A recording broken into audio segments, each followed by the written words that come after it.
It's not. It's not like a big budget thing that looks better in a theater. I mean, everything looks better in a theater, but do I need to see an intimate drama, in a theater? Is it worth, potentially getting very sick or losing my life? No, I can wait. So I live about 3 blocks from an independent theater, like a really good one. And I can't see that there's much future in it because the margins were already paper thin for independent films. And independent films don't make any money in theaters anyway. No, they never really did, as far as I know. And in these contracts when they say, oh, we'll play it in the theater, it's really a trick because they're gonna charge back all of the expenses. It's really a way to go through what's called cross collateralization, where they will take that revenue out of any revenue that you bring in from DVD, or which there's not much anymore, or a cable sale, or whatever. And the theatrical is a way they can claw money back away from you. So it's actually a bad idea for an independent. Okay, fair. Good to know. I used to love going. I went to university in Calgary, Alberta, and there was a little theater. It just had 2 screens, and they strictly independent movies, and I just loved it. There was just something about the experience that kind of added to it. I saw a lot of great movies there, actually. That would have been like 2001 to 2005, sort of. They screened all of. Do you know One Car Why? Yeah, sure. 2046. What's the one? I've seen a couple of those in the theater. He's got Happy Together and Fallen Angels. Yeah, Fallen Angels. I saw them all they did a festival at this little indie theater, and I just fell in love with him. He's an amazing director. Yeah, I don't know if he still does stuff. I'd have to look up. If I walk over to my computer and look up whether Wong Kar-wai has made a movie recently, will you guys get upset? No, absolutely no, not at all. I'm still since 2046, so I don't know. Yeah, you're one of maybe 3 people who's actually heard of him. So I can appreciate I saw it. Chungking Express in the theater, Fallen Angels, and Happy Together. Oh, Happy Together was amazing. Yeah. And those are ones I saw in the theater, and that's why they stick out in my mind. Things like that, just from that sort of era, late 90s, early 2000s, even like early 90s. I used to like his last movie in 2013 is an Ip Man movie. Okay, I love the Ip Man movies. So he made one huge fan. So not within the Ip Man series, but I guess like not a spin-off, but about the same guy. Yep. Cool. The closest I've ever seen to any independent film in TV or in theater was the Blair Witch Project. That got 2000, played on 2,000 screens. Yeah, which would have been, if they never announced that it was fake, it would have been brilliant. Yeah, exactly. Their initial setup for that movie was genius. Like they set it up initially very well. How do you promote it if it's with the actors? If it's not, yeah. Well, they did it with Trailer Park Boys, though. The Trailer Park Boys pulled it off marvelously, where they were never out of character. Do you know Trailer Park Boys, the TV show? Yeah, I never watched it, but yeah. It's very, very funny. Probably one of the best things to ever come out of Canada. But they did it where it's like a fake reality show. Mm-hmm. And they had a deal where they never appeared in public out of character for like 4 years. And they made it seem like it just was real. People thought it was real at first. Oh, yeah. This is a real trail, but these fucking guys are crazy. But it's got to be difficult, like for 4 years to never be out of character. Like a Carl Pilkington situation, one of those kind of things. Yeah. What's that? Yeah. Carl Pilkington is an idiot abroad. The foil for Gervais and Merchant. Oh, that guy. Yeah. Pretty much. way more crass. That Corolla and Kimmel did. Perry Caravallo. Oh yeah, I forgot about that. Fuck, I forgot all about that one. I'm a massive Corolla fan, and I totally forgotten about that. I'm a big fan of Adam Carolla's podcast. He's one of the I didn't know what a podcast was before I started this one, and he's one I discovered after that. But I quite enjoy it. I used to love him back on Loveline. I tuned out on his podcast, I think in 2012. Really? Yeah. I mean, if I need to hear a rich white guy complaining about all his problems, I can find that anywhere. That is true.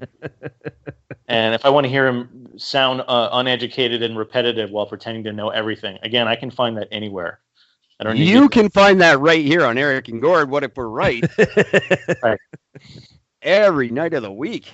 But I basically listen to his podcast quite frequently and then find myself going, hey, can you do like a modicum of research before you say completely ridiculous and uneducated things that make you sound like a moron? Absolutely not. I mean, that takes all the fun out of it. Exactly. You can pretty much say that about anybody who's very biased in one way or another. Well, no, but there's a sense of shame that I think is rewarding and helpful. And yeah, he does not appear to have any. Hence, he's moved on to that stage of his career where he's on the road as a grifter with Dennis Prager, and that's just very depressing. True. That he's not allowed to speak at colleges while he's speaking at colleges. Yeah, I wonder about Prager. I don't think Prager is what he seems to be, but I have no proof of that. Grifter or not a grifter? I mean, he's a grifter. That's what that is. Absolutely, yeah. But I think he's a caricature. Sorry. There are caricatures, and I think there is a level of sincerity. Like many years ago, I put up. It still might be available on my Twitter if your listeners want to find it. I put up the Mount Rushmore of disingenuity, and I had Bill O'Reilly, Ted Cruz, Andrew Breitbart, and Grover Norquist. Now, your listeners probably will know who some of those are. Grover Norquist is the guy who runs, I think it's Americans for Prosperity, but he's like one of the most. He's a very smart guy. All of these people I would name were very, and either alive or not, were very smart people, and they don't believe a word they're saying. And Prager is probably on the bubble. He would not be on the Mount Rushmore of disingenuity, but he would be close. So it's hard to know how much, if he's a grifter. And that, I mean, I'll give you that it's not always clear, but the difference between grifter and moron, that line is fading. So either you're so cynical that you're pretending to believe something, or you are that stupid. And what is the difference eventually? Honestly, like it's a fine line, and if you walk it, who are you trying to fool? Do you believe it? Is it worse that they don't believe it or that they do? Yeah, it's true. It's a good question. I know I sometimes question myself, but I've very recently been introduced to the fact that I very much believe in me and what I'm doing with this show. I didn't mean to shut down any conversation. I know you guys have. You didn't. Episode titles. Your thinking might be considerably more right wing than I am. I'm kind of all over the map. I don't really have a wing. I go with what I believe is to right and true, and that's all I can do. It's neither left wing or right wing for the most part. It's just basically how I feel. Mm-hmm. I can't stand any of the wings, so fuck them all. I just don't care. I live by two rules that I express very much on the show. The first rule is stop lying. I think we could all be just 1,000 times better off than we are in the 21st century if everyone would just stop lying. Well, then you've got to introduce shame, because the thing that prevents people from lying is shame. True. I think it can be. You could do it without the shame, though. You can do it in a arrogant, pig-headed way, and just when it comes to like the environment, that's a big topic for Gordon and I. The elimination of oil. Is oil bad for the planet? Absolutely. It's terrible. Are we going to get rid of it anytime soon? Absolutely not. So why don't we just stop fighting, get together, and solve a problem? Yeah. Because the people on either side of these arguments, they're so convinced, like they're just so determined to prove the other side wrong. It doesn't matter that if they're right or not. The point is prove the other side wrong. I don't think there's actually anyone on the other side of the oil argument except for the oil companies. It's just that the oil companies promote and try to pretend that they're the victims because that's how this works. Stop lying. You're not. That's what I'm saying. They can just stop lying. We can all work together and just figure out a way to deal with it. I don't think global warming is going to be the be-all, end-all of us. I think we'll figure out warm. We've figured out a lot of worse things than warm. Well, I don't know if fracking is necessarily the solution, considering what it seems to do to the areas, the water and the earth underground, and is it causing earthquakes and all that stuff. If that's the solution, I don't know if that's that's definitely not the solution. But we could find. I think there's a middle ground. I think in all these big fights, there's a middle ground to be met, and if people would just stop lying, they'd get there. But you got to remember, these companies have to sell you something, so they have to lie. That's all that is. It's always very true. I'm on your show to sell a product, right? I'm on your show to sell my movie. Now, am I going to lie about it and say something that's not in it? No, but I'm still, it's still puffery. It's still an example of an exaggeration. It's a rip-rollicking good time. Blah blah blah blah blah. But that's what I like. You're honest about why you're here. And that's I appreciate that. I wish more people could be that genuine. I think especially in politics, we need someone like that. Yeah, you're not coming here to say that you're a massive fan of the show. You listen to every episode. You're a huge fanatic of. That's why you came on. No, you're here to promote your product, and we're good with that. I listened to one. Yeah, but it's probably more than most of your guests probably have listened to, though. I would imagine so. Yeah. And you still came on, so I'm still saying this is a plus. So we've had a lot of people listen to it and then decide against it. Yeah, that's happened. We just had that happened to me recently. I was invited on a podcast, and I started. I like to listen to at least a few, and I've been on one where I was like, okay, this is going to be a challenge, and I'm going to get through this, and it'll be an experience of how to navigate either non-questions or bad questions, and I did okay. But there was a recent one that invited me on the show, on their show. And so I said, hey, let me get back to you. Can you link me to it? And I started listening, and it was a guy who was talking to his girlfriend on the show, and he kept calling everything retarded. Oh, wow. And people retarded, and he called things retarded. And my girlfriend was in the background, and she said, are you going to appear on the show? And I said, nope. Not doing that anymore. Right. A guy talking to his girlfriend. Was it the fake headline one? What's that? Was it the Fake Headlines podcast? No. Oh, okay. I'm obviously not going to name it. No, I guess not.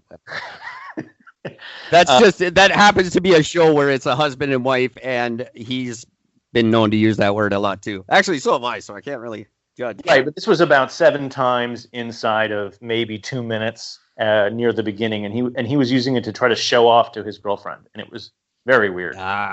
Oh. That sounds like Gord. Yeah, it kind of does. And it's a thing. So I have to consider this, though. So someone said to me, well, you should pitch your movie to conspiracy theorists, because part of the premise of the film is that they're picking on poor brown and black people because that's what you do, that this is a way to eliminate poverty. And someone seems to be happening right now. Yeah, well, I mean, I maybe it was ahead of the curve on that one. But in the premise of the film is that they do that, and they know that nobody's going to care because they're poor brown and black people if they fence them off and let them die, because who's going to put up a stink necessarily? And it's deliberately, you hear the villains literally talk about, okay, well, that's what this area is. That's fine.